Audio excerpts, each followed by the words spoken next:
In this video, we will explore how one of history's longest-lasting empires managed to fight wars for centuries without collapsing financially.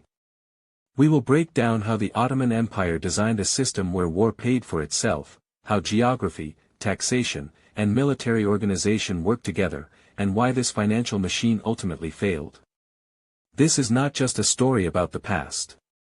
It is a story about money, power, and the hidden economics behind empires.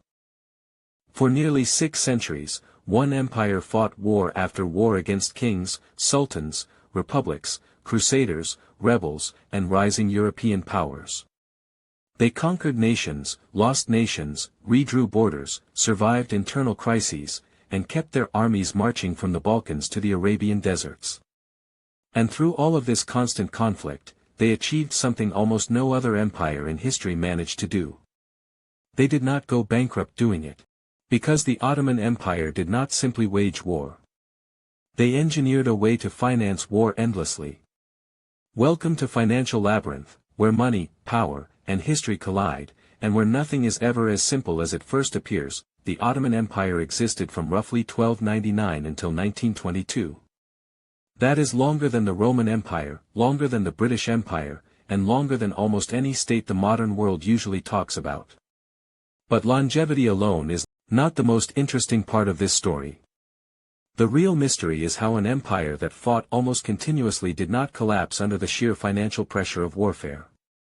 Western audiences often assume empires fall because they lose battles. But battles rarely bankrupt nations. Budgets do. Leadership decisions do. Logistics do. And the Ottomans learned this lesson very early. Instead of building a conventional tax and army system like Europe's kingdoms, they constructed something far more efficient, a system where war itself became a source of income. Before we examine the mechanisms behind that system, we need to understand what the Ottoman Empire actually was. For many Western viewers, the Ottomans exist as a vague image. Turbans, sultans, domes, janissaries. The cinematic imagery is familiar, but the centuries-long economic engine behind it is not. So let's slow down, step back, and set the stage. The Ottomans began as a small frontier principality in northwestern Anatolia, led by Osman, a warlord with a few thousand warriors and an uncanny ability to be in the right place at the right time. As the Byzantine Empire weakened and Mongol power receded from the Near East, Osman's followers were perfectly positioned to seize territory. These early victories were not just military successes. They were financial windfalls. Every conquest brought land, resources, crops, taxes, and new populations to extract revenue from. From the very beginning, warfare was not a cost. It was an income stream. By the time the Ottomans captured Bursa in 1326 and crossed into Europe in the 1350s, they were no longer a frontier tribe. They had become a rising power controlling the trade routes between Europe and Asia. In medieval economics, this was the equivalent of controlling the world's arteries. Merchants traveling from Venice to Persia, from Cairo to Budapest, from Baghdad to Istanbul all passed through Ottoman territory. And every passage meant tolls, fees, and taxes flowing into the imperial system. This mattered because war requires 3 things: food, metal, and men. The Ottomans did not necessarily possess more of these than their rivals. What they had instead was something far more important: steady cash flow. Their empire sat at the richest crossroads of the pre-modern world.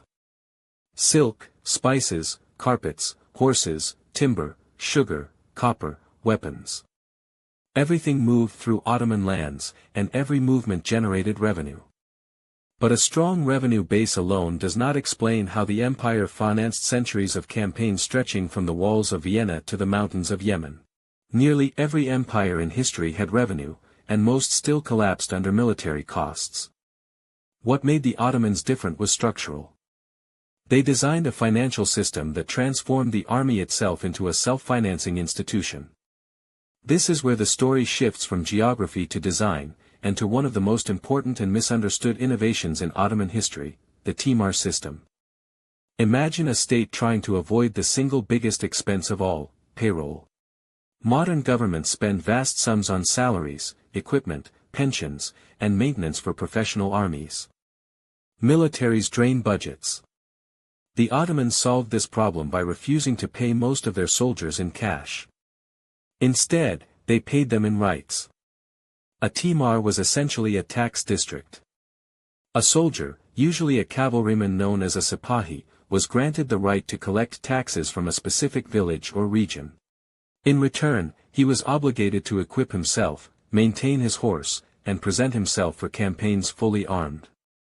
He received no salary. He funded himself.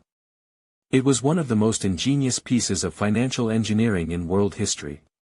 The state reduced its expenses. Soldiers became invested in local stability, because stable villages meant stable tax income. Peasants lived under predictable local authority. And the empire gained an army that could mobilize quickly without draining the treasury.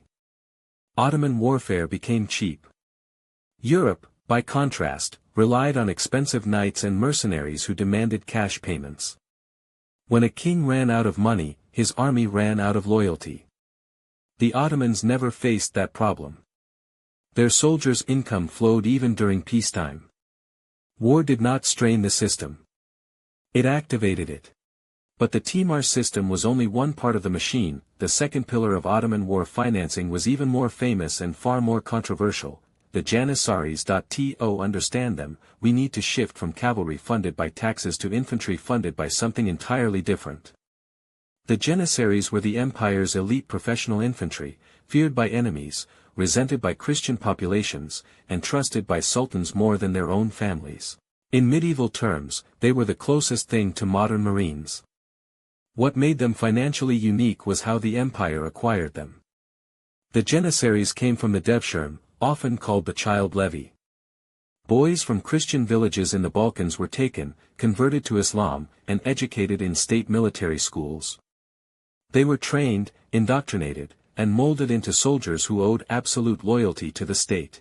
The ethics of this system are not the point here. It was harsh and coercive. But financially, it achieved something no other empire managed. The state acquired elite soldiers without bearing the full lifetime cost of raising them. The economic burden of childhood was effectively outsourced to conquered populations. The empire invested heavily in training, but avoided decades of expense before service even began.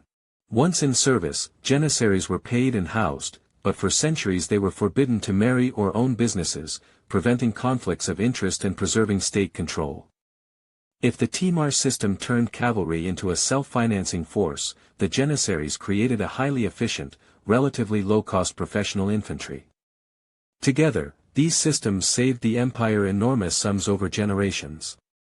And the Ottomans went even further. They ensured that every conquest paid for the next one.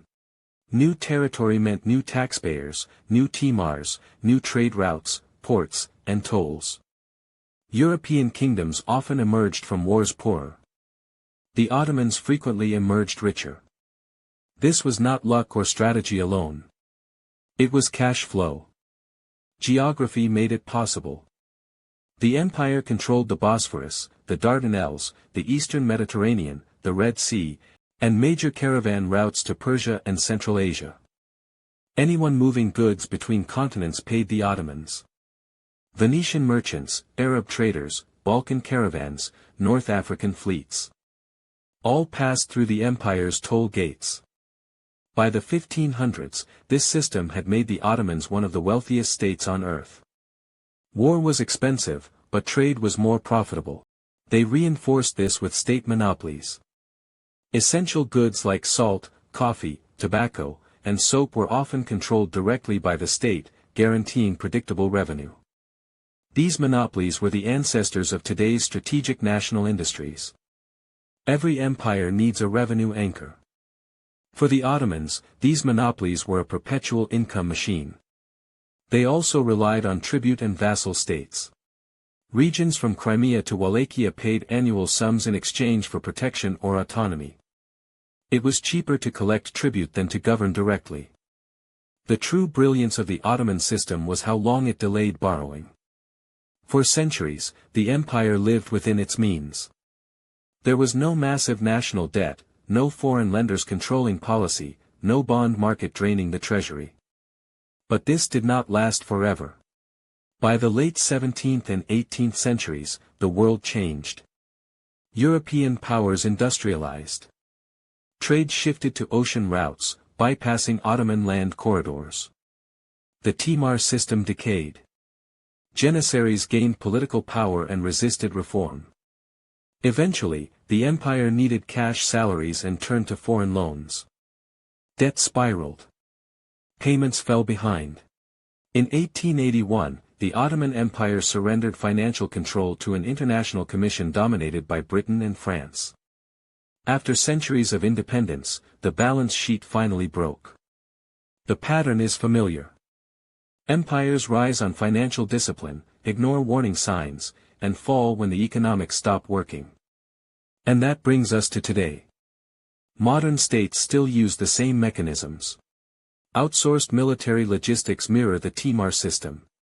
Control of shipping lanes and energy routes replaces trade tolls. State monopolies live on through national oil companies and sovereign wealth funds. Resource-driven conflicts still pay for power. And debt crises echo the Ottoman collapse. The lesson is simple. Empires do not die on the battlefield. They die on the balance sheet. The Ottomans survived for 6 centuries because their financial system turned war into revenue. They collapsed when that system failed. History does not repeat. But if you do not understand it, it will crush you all the same. If this changed how you see history, subscribe. Because history has answers.